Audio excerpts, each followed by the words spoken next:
विद्यार्थी मित्र हो नमस्कार. व्हेनेटर करिअरच्या ऑनलाईन प्लॅटफॉर्मवरती आपणा सर्वांचं मनपूर्वक स्वागत.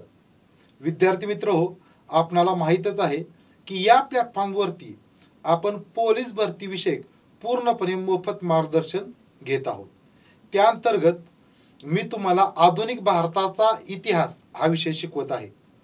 तर या आधुनिक भारताच्या विषयांतर्गत अत्यंत महत्त्वाच्या असलेल्या दोन लढाया, एक म्हणजे प्लासीची लढाई आणि दुसरी म्हणजे बक्सारची लढाई, या दोन लढायांविषयी आपण आज माहिती घेणार आहोत.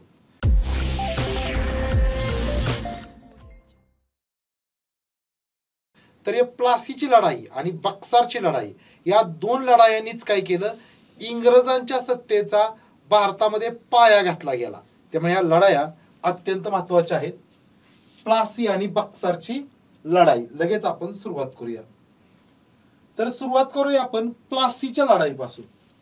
प्लासीच्या लढाईपासून सुरुवात करूया.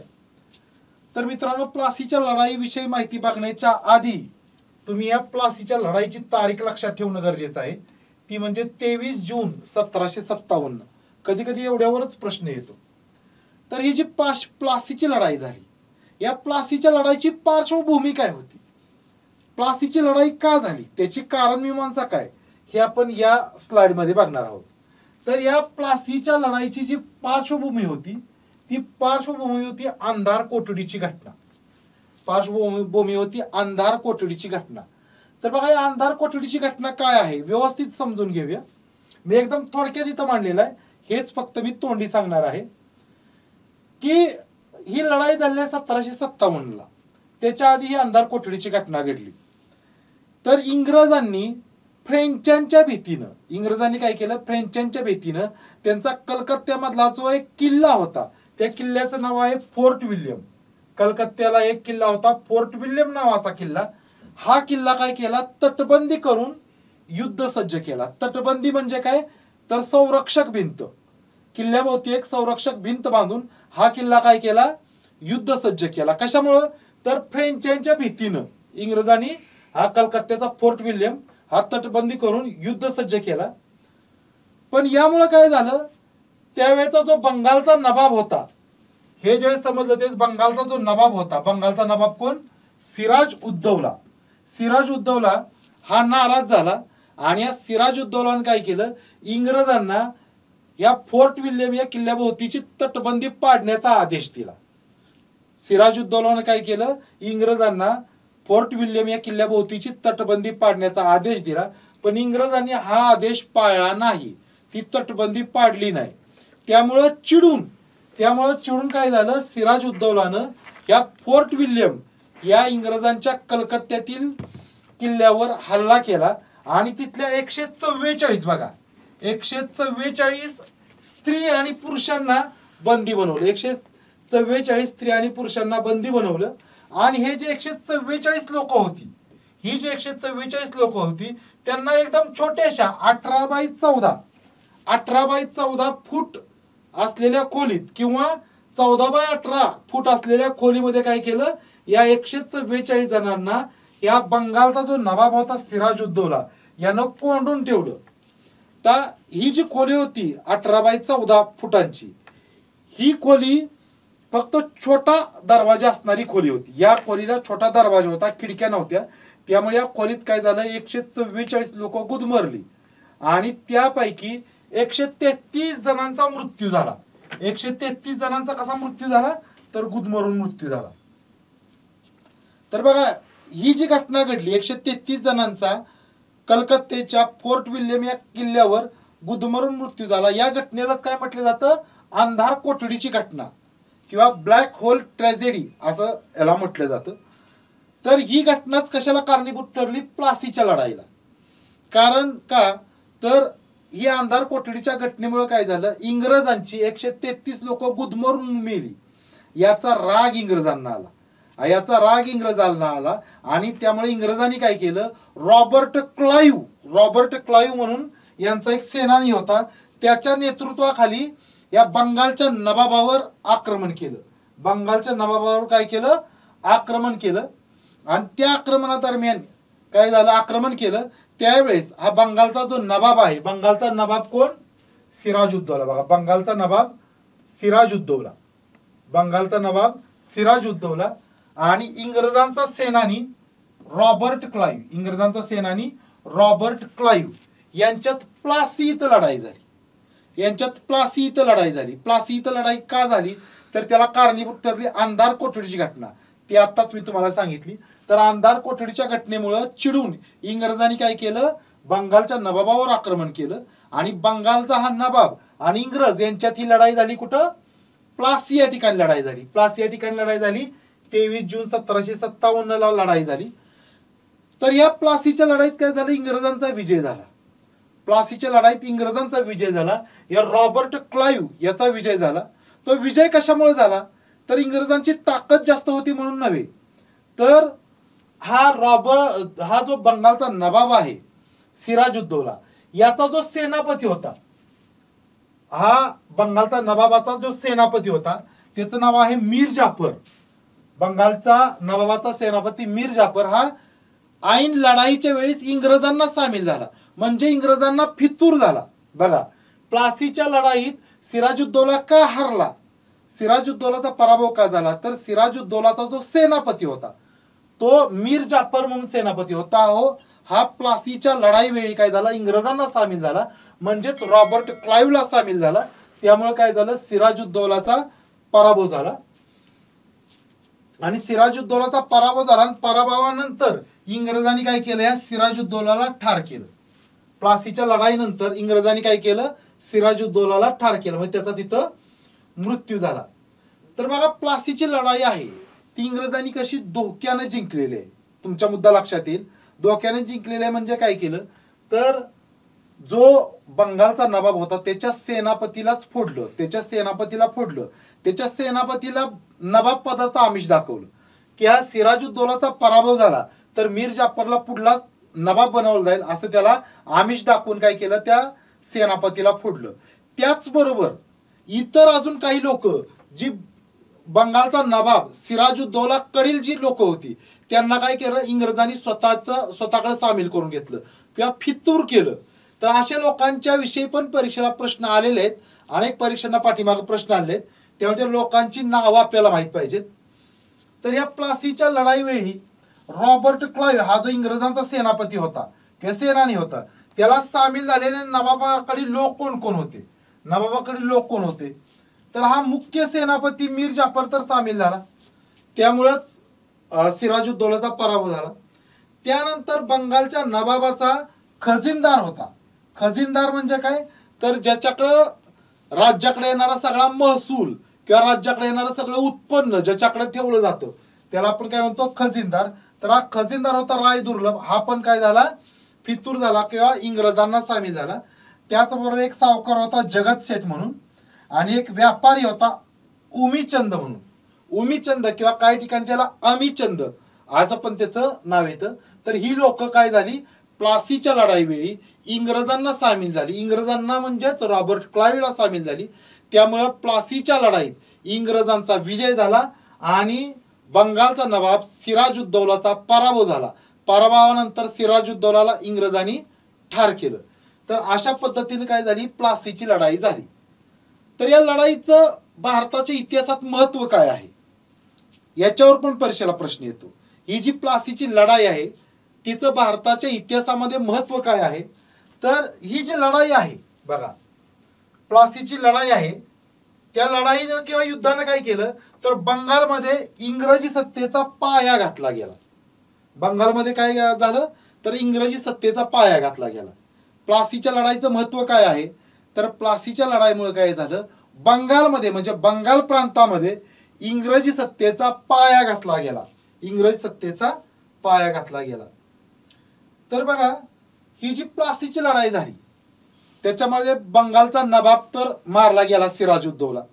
मग त्यानंतर इंग्रजांचा विजय झाल्यामुळं इंग्रजांनी काय केलं, बंगालच्या नवाबपदी प्लासीच्या युद्धानंतर बंगालच्या नवाबपदी इंग्रजांनी काय मीर जाफर याची नियुक्ती केली. कारण मीर जाफर हा बंगालच्या नवाबाचा सेनापती होता आणि त्यानं प्लासीच्या लढाईवेळी काय केलं होतं, तो इंग्रजांना सामील झाला होता. इंग्रजांना सामील झाला होता त्याचं बक्षीस म्हणून इंग्रजांनी काय केलं, प्लासीच्या लढाईनंतर या मीर जाफर यालाच काय केलं, बंगालचा नवाब बनवलं. तर मीर जाफरला बंगालचा नवाब बनवलं. त्यावेळेस इंग्रजांचा एकच उद्देश होता की या मीर जाफरनं काय केलं पाहिजे, इंग्रजांना फायदेशीर ठरेल किंवा इंग्रजांना अनुकूल ठरेल अशा पद्धतीनं राज्यकारभार करणं अपेक्षित होतं. इंग्रजांना मीर जाफरकडून काय अपेक्षा होती, तर या मीर जाफरनं इंग्रजांना अनुकूल असं किंवा इंग्रजांना फायदेशीर असं काम करणं आवश्यक होतं, अपेक्षित होतं. पण हा जो मीर जाफर आहे तो इंग्रजांना अनुकूल कार्य करण्यात काय झाला, कमी पडला. हा जो मीर जाफर बंगालचा नवाब बनवला होता प्लासीच्या लढाईनंतर, तो इंग्रजांना अनुकूल कार्य करण्यात कमी पडला. त्यामुळे इंग्रजांनी काय केलं, त्याच्या जागी मीर कासिम या व्यक्तीची काय केली, नवाबपदी निवड केली.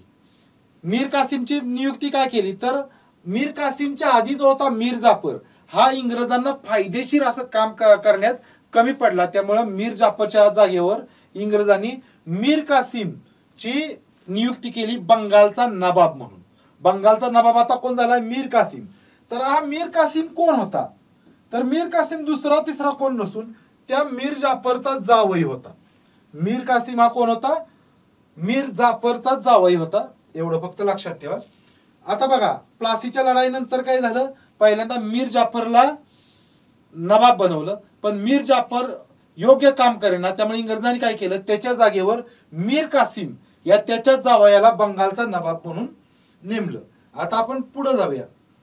पुढे बघणार आहोत आपण बक्सारची लढाई. तर बक्सारच्या लढाईला प्लासीच्या लढाईनंतरच्या काय घडामोडी कारणीभूत ठरल्या. पाठीमागल्या स्लाइडमध्ये आपण बघितलं की प्लासीच्या लढाईनंतर पहिल्यांदा मीर जाफरला इंग्रजांनी नवाब बनवलं, पण तो इंग्रजांना फायदेशीर काम करेना म्हणून त्याच्या जागेवर मीर कासिमला काय केलं, इंग्रजांनी बंगालचा नवाब बनवलं. पण हा मीर कासिम जो आहे तो बंगालच्या नवाब पदी आल्यानंतर त्याने एक काम केलं. त्यानं काय काम केलं, त्यानं जे काम केलं तेच काय आहे, बक्सारच्या लढाईचं कारण आहे. बक्सारच्या लढाईचं कारण आहे ते बघण्याच्या आधी बक्सारच्या लढाईची तारीख आपण लक्षात ठेवणं गरजेचं आहे. बक्सारच्या लढाईची तारीख आहे ती 22 ऑक्टोबर 1764. 22 ऑक्टोबर 1764 ही बक्सारच्या लढाईची तारीख परीक्षेला येते, त्यामुळे तारीख माहित असणं गरजेचं आहे. तर याचं कारण काय आहे बघा, बक्सारच्या लढाईचं कारण काय आहे, तर बंगालचा जो नवाब मी तुम्हाला सांगितलं, बंगालचा नवाब बनला होता कोण, मीर कासिम. या मीर कासिमनं काय केलं की भारतीय व्यापाऱ्यांना काय केलं, इंग्रज व्यापाऱ्यांप्रमाणेच व्यापारात कर माफी दिली. आधी काय होतं, फक्त मीर कासिम यायच्या आधी बंगालमध्ये काय होतं, फक्त इंग्रज व्यापाऱ्यांनाच व्यापारामध्ये सवलती होत्या. म्हणजे व्यापार करताना कर माफी फक्त इंग्रज व्यापाऱ्यांनाच होती. ती इंग्रज व्यापाऱ्यांना असलेली कर माफी मीर कासिमनं काय केली, भारतीय व्यापाऱ्यांना सुविधा दिली, भारतीय व्यापाऱ्यांना दिली. त्यामुळे काय झालं, हे भारतीय व्यापारी आहेत ते काय झाले, इंग्रज व्यापाऱ्यांच्या बरोबरीत आले आणि इंग्रजांच्या व्यापाऱ्यांचा व्यापार घटला. त्यामुळं काय झालं, इंग्रजांनी काय केलं, तर ह्या मीर कासिमला नवाब पदावरून काढून टाकले आणि त्याच्या आधीचा जो नवाब होता मीर जाफर यालाच काय केलं, पुन्हा नवाब बनवलं. बघा, इंग्रजांनी मीर जाफरला पुन्हा नवाब का बनवलं, तर मीर कासिमनं काय केलं, इंग्रज व्यापाऱ्यांप्रमाणेच भारतीय व्यापाऱ्यांना पण कर सवलती दिल्या, पण हे इंग्रजांना आवडलं नाही. त्यामुळे इंग्रजांनी काय केलं, मीर कासिमला नवाब पदावरून काढलं आणि त्याच्या जागेवर मीर जाफरला पुन्हा नवाब बनवले. मीर जाफरला काय केलं, पुन्हा नवाब बनवले. पण याच्यामुळे काय झालं की आता हा मीर कासिम आहे तोच चिडला. मीर कासिमला नवाब पदावरून काढलं, त्यामुळे मीर कासिम इंग्रजांच्यावर चिडला आणि इंग्रजांच्यावर चिडून त्याने काय केलं, इंग्रजांच्या विरुद्ध पुढील प्रमाणे गट निर्माण केला. नवाब पदावरून काढल्यामुळे भारतीय व्यापाऱ्यांना व्यापारी सवलती दिल्या किंवा कर माफी दिली. त्यामुळे इंग्रजांनी काय केलं, मीर कासिमला नवाब पदावरून काढला आणि मीर कासिमला नवाब पदावरून काढल्यामुळं या मीर कासिमनं काय केलं, इंग्रजांच्या विरुद्ध लढण्यासाठी एक गट तयार केला. तो गट कोणता होता बघा, त्या गटावर पण प्रश्न येतो आणि तो गट म्हणजेच काय, तर या बक्सारच्या लढाईत इंग्रजांच्या विरुद्ध लढलेला गट आहे.